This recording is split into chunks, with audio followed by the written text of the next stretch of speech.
Hi, welcome to A Week in Walford, the EastEnders review show presented by the only two people in London who've not been thrown in the pit at the Arches. I'm David Brown. And I'm Johnathon Hughes.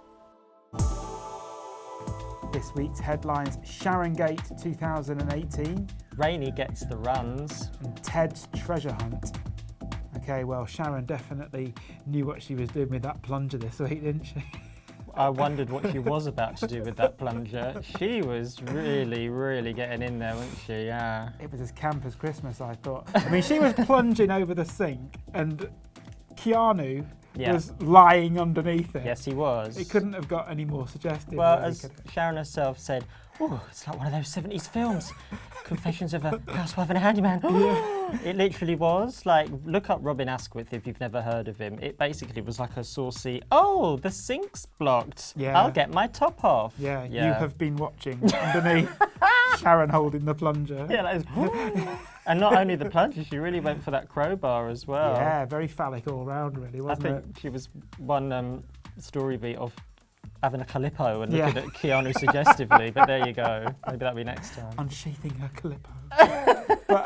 Or I could murder a banana. Keanu.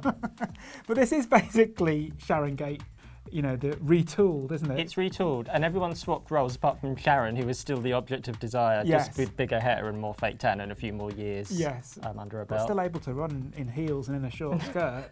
It's amazing. She should be at the Olympics. Yeah. Not so bad. I know. She really went for it. I was very surprised. But how did she do it? So Phil is now Grant. Phil is Grant, yes, the betrayed husband. Yeah, and a bit of a brute. That's right. And not got much time for his missus. Yeah, so Keanu is the one who Sharon can't keep her hands off. And also he's the sensitive mechanic. Because back then, in 1994, Phil was the sensitive, kindly brother, wasn't he? He wasn't the kind of brute he became. So, so they've, he's taken Phil's role. It's all getting a bit steamy. It's all getting a bit steamy, darling. Yeah. Oh, I mean, this has been signposted for a while. I've actually been saying I think they should probably get together for ages. I think it's quite interesting. I think it's also a storyline that's not about heists and gangsters and violence. It's the only storyline that I'm really totally buying into at the moment on EastEnders, actually. It's what I'm watching it for, really. Yeah, I think because it's about relationships. It's about flawed characters we can all invest in, and they're all sympathetic to an extent. We don't, hate everybody. And I think it's really good for Keanu's character. I think the actor's really showing what he can do, literally.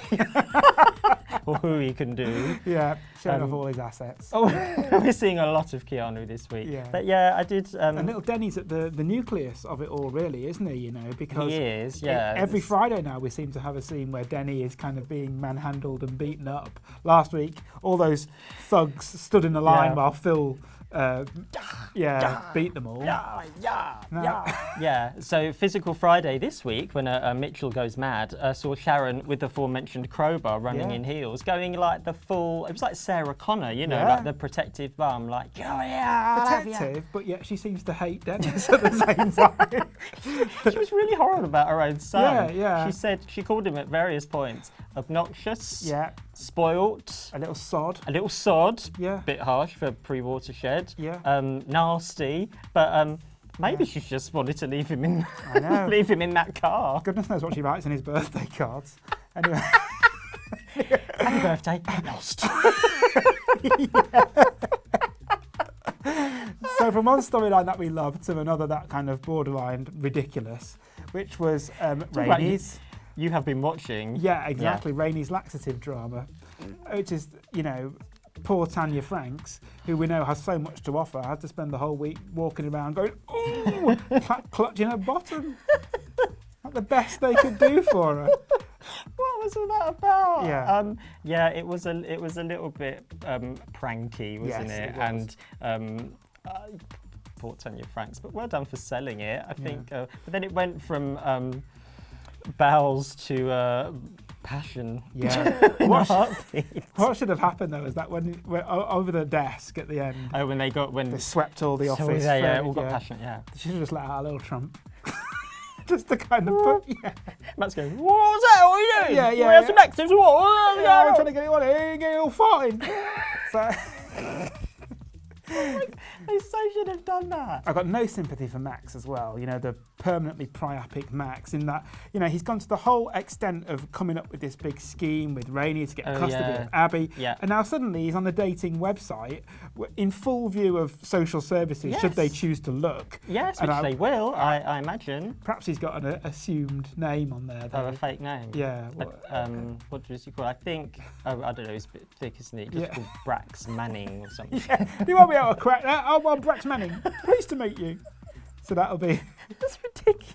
Yeah. It's so ridiculous, but that is a bit silly. And this whole, and again, I'm even more confused than ever now, even though Rainie and Max actually doing the deed was kind of signposted. What does this mean for the future? I know. Exactly. Is she going to get paid? Yeah, I know. What's Cora going to make of this? Blimey. Yeah. I find out you ain't really married, and then you are. Yeah. Good thing I'm only in this show every couple of months. I can't keep up. I'm going back to see Tanya.